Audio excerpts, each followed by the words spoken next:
Hello, it's Scott Manley here, and I guess it's time to catch up with the latest updates to Star Citizen, which has actually had a surprisingly, great amount of interest because of its Gamescom demo. Now, it was a demo that was only run by the developers, but it did show a whole lot of stuff that people kind of wanted to see. Anyway, the 2.5 update is here. Now, there is actually a button which controls the landing gear, which is kind of nice. This is also used for, just landing in general.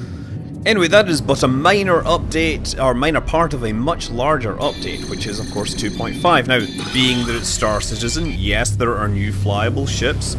There's the Reliant, the Misk Reliant, which is... it's kind of a half-human, half-alien starter vessel. It's not really a starter vessel, it costs more. Anyway, not going to fly that because I would have to earn a whole bunch of cash in Arena Commander, and I don't have the time for that. Or either that or spend real money. And the other one is the Argo MPUV, which is basically a space forklift truck, which is a utility vehicle used by a number of spacecraft. So, I'm sure you can buy that if you like, but I'm not going to bother with either of those, and you can no doubt see those in other locations. Instead, you'll notice that I warped past the planetoid of Yela, and now I'm looking into its asteroid belt. In this asteroid belt is a pirate base, a place for which the players that like shooting other players can now call home. It's in this little cluster of asteroids, so you see how it lines up with the terminators of these planets, of the Crusader, which is a gas giant, and Yela, which is supposed to be a moon or something like that. But one thing I really want to point out about it is it's spherical, and something that small would not, or in the real universe, wouldn't be rendered spherical by its own gravity, right? However, during the Gamescom presentation, they did a demo which showed their procedural planet tech, and of course it was well received, let's face it. I mean, they had an audience that was very excited for it, and they did a lot of cool things. Clearly they went off script a couple of times, but they had a planet in it where it was about 1,000 kilometers across, I believe, and the planet had an atmosphere and it had a gravity similar to that of Earth. So, while they haven't been very specific on this, I suspect that the developers of Star Citizen are going for a downscaled universe, downscaled planets, basically Kerbal-sized planets. And, that's fine because it means that you don't have to travel as far. Anyway, here we go, the pirate base, Grim Hex. It's basically a bunch of asteroids lashed together by space cables, which will explain why they are not following different orbits, no doubt. Actually, none of these things are following orbits around Yela, because that's one of the features they haven't had time to develop, and let's face it, it is a very low priority feature. Okay, I have the landing area in sight, or at least the officially designated landing area. It looks like there's somebody has left a spacecraft there. I could, of course, be an evil pirate and destroy it. Oh wait, I am going to an evil pirate base. I could just destroy these things and I'd be totally... I wouldn't be because I was a bad person, it's because I would be role-playing as a pirate. In fact, I'm flying a Vandal Glaive. I could totally role-play a pilot like a pro. I could role-play like an alien with knives as soon as they get melee weapons. Oh look, there's somebody coming out. Is that door open? Is there somebody gonna pop out? Or did that door just open on its own? Oh, there they are!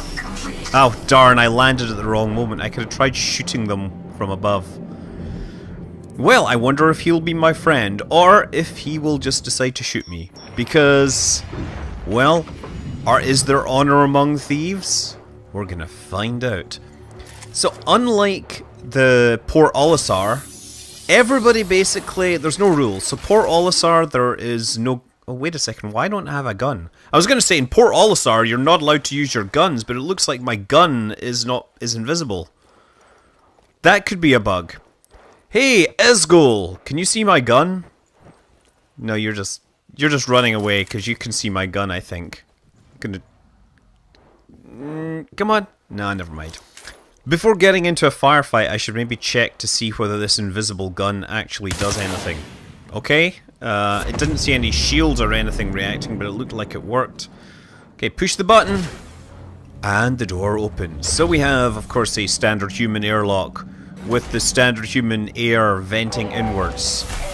And now you'll notice in the top left that guns are not allowed inside the base, which is good. So yeah, I was saying Port Olisar, if you step outside onto the landing pad, you're not allowed to use guns. In fact, near the station you're not allowed to use guns in your spacecraft or anything. So this is way more dangerous because looks like there's no limitations on me using guns outside on my spacecraft or on my by myself on my sidearms or whatever. Okay, so yeah, what have we got? Elevators. We've got, looks like another door, probably an airlock, some seating so we can watch the ships coming and going. Elevator 1, Grim, Hex, and these look like welcome to something or other Hex. Oh, I can request spacecraft. Let's request the Gladiator just for giggles. Does that work? Selection confirmed. Landing pad 803. There we go there. Interesting thing to notice for Star Citizen players is my mobiGlas is in red mode. I think it's normally green, but apparently because I've been flying an alien spaceship, its alien red heads-up display has infected my mobiGlas. My god, we shouldn't be using this alien technology. Actually, of course, the Glaive isn't actually an alien spaceship. It's a human-built version of an alien spaceship that flies like the alien spaceship. Okay, so just looking through here, obviously somebody wanted to sleep there. It is really interesting how the base is set up as if lots of people are kind of living here in the most random corners, and yet there are basically 1 or 2 NPCs in the whole thing right now. Actually, there's 3. There's 2 shopkeepers, and there's a character that runs around called Public Enemy, who you can shoot for a reward of 500 Alpha UEC. And I am in 0G. This looks interesting. Oh, it looks all torn up. Bunch of stuff floating around here. What can I see? Is there some treasure out here? Nope. No, this looks like it's been seriously blown up by things. Ah, that's kind of interesting. So I guess this is like a back door, since since it's so dangerous to be running around outside, since anyone can shoot you. Maybe having a back door is a strategically important thing to have. Let me see if I can find my the spacecraft I spawned. I spawned a Gladiator somewhere, and there it is. And I am still in red HUD mode. Of course, I suspect the moment I enter that Gladiator, that this red infection of my mobiGlas will go away. The theme will change. Or the desktop theme. Anvil, oh. And there's... Why is my glaive floating up in the sky there? That, yeah. I don't know what's going on there. I think somebody might have took it out for a joyride and then realised that it made them too red. Maybe they just didn't like the red colour, so they left it floating up there. Oh, look. There's a Mustang with some interesting shadow pop-in. That's probably because you have 2-level rendering going on. You'll see that in Kerbal Space Program as well, where shadows will pop in like that because the close... Oh, ow! Ow! Ow! My liver! My liver! Ow! Anyway, being that it's an Outlaw base, we get a lot of action round here now. It seems that allowing the Outlaws to have a place to spawn where they can pretty much step outside leads to people fighting right outside all the time. Also, it doesn't help that other players can come over here and shoot the Outlaw ships pretty much without getting switched over to the Outlaw side. So, yeah, you just get a lot of fighting on the undock. Fighting on the undock? No, that's elite, dangerous. Fighting outside the landing pad. Unfortunately, all the rampant destruction of spacecraft on the landing pad seems to lead to most of the ship spawning consoles complaining that there are no landing pads available. So I got to spend a lot of time playing Star Citizen's first-person shooter in 0G, trying to shoot fighters. I was kind of hoping I'd kill one of them, but Yeah, little guns, big spaceships, shields, that kind of stuff. This dude in a Anvil Gladius, I don't know, I think he's waiting for someone to spawn. I shoot him as he runs by. He's probably just wondering what that tickling sound is. You can be quite maneuverable in the suit, but you're certainly not going to compete with the speed of a spacecraft. Out of ammunition, onto my sidearm. Again, more tickling the underbelly of this beast. And... oh, ow, ow, ow. Hello! Now, yes, there you go. Oh, that's right. Run away! Run away, you wimp. That's how we do things at Grim Hex. If you can't handle it, don't come here. Okay, let's go and explore Grim Hex a little more. There are a couple of elevators in here. Pushing this button is a major challenge in and of itself, because you have to be in exactly the right position, and odds are that exactly the right position will be an intermediate position due to the way the camera works. You know, they have this whole camera attached to the head thing, which is supposed to improve realism. And it does, assuming that your idea of realism involves motion sickness. Just kidding. Look, they'll fix it. They'll make it work at some point. Eventually, one of these days. Okay, so elevator. Push the button. Push the button. Click. There we go. Now I'm descending into the depths. I can see all sorts of things behind this. This base is built into the middle of the asteroid. But yeah, these lower levels are essentially the habitation levels. This is where people are supposed to live in squalor and still worship photographs of spaceships that they could buy one day. And red door. Whatever is behind the red door, we do not know because it doesn't move right now. Moving even lower into the bowels of the asteroid. Well, I still can hear the guns from down here, but apparently sound carries down these air shafts. Or hey, what's this button do?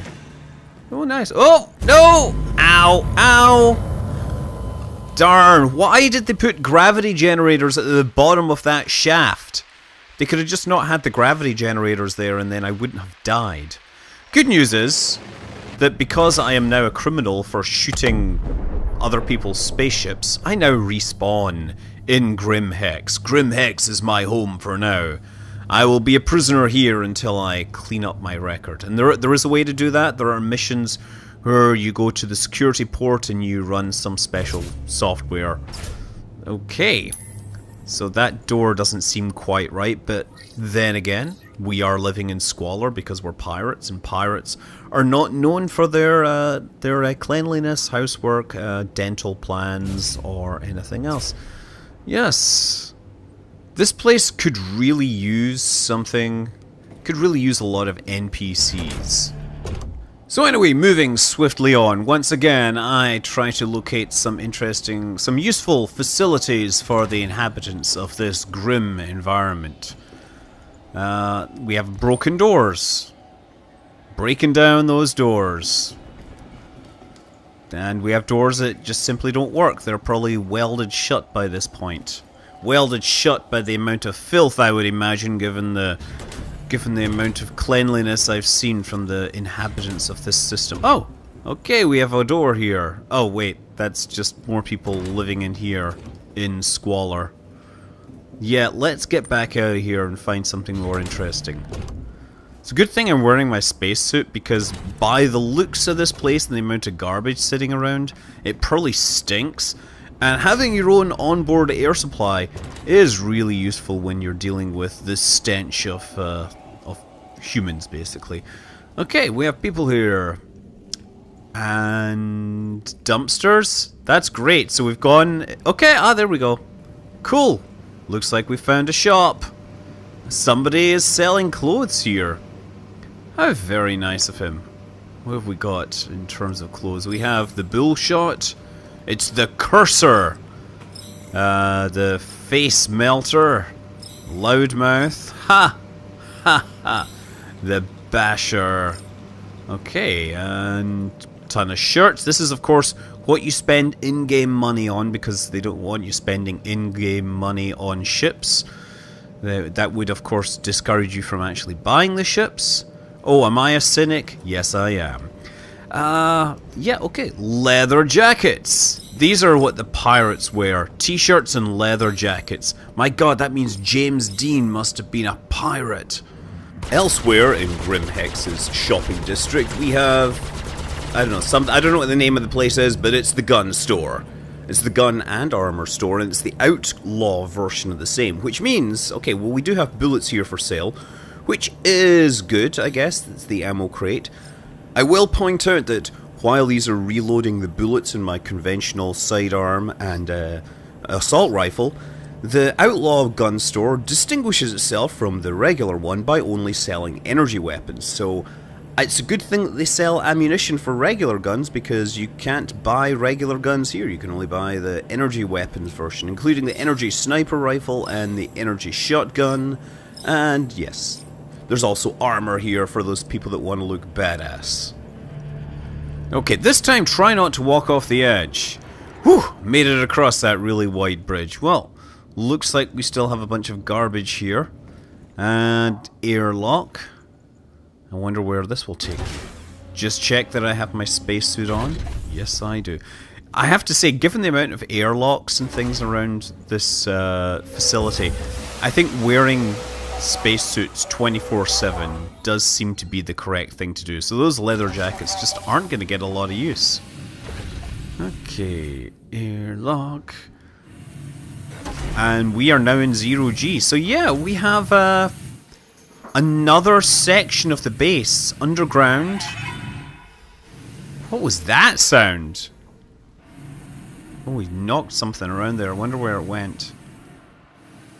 So yeah, I guess maybe some disaster befell this. Maybe some firefight left the area wrecked, left stuff floating around. There, look at that. Floats around. Wait! That doesn't behave like the laws of physics. Go on, physics! Physics! Fail. What part of physics don't you understand? Why do you feel the need to come back to there? That is so unfair. I'm trying to demonstrate physics. Equal and opposite reaction, conservation of momentum, angular momentum, seriously, and you're just like, nope, I'm going to hang rigidly in space because otherwise I would have to store persistent state and try to share it between all the clients. We all know that would take a really long time. I wonder if these bigger things get affected like that. And bingo! Yes, exactly. So apparently anything floating in the air that isn't a spaceship or a person does have a habit of just flicking back to where it once was. It's eternally frozen in space.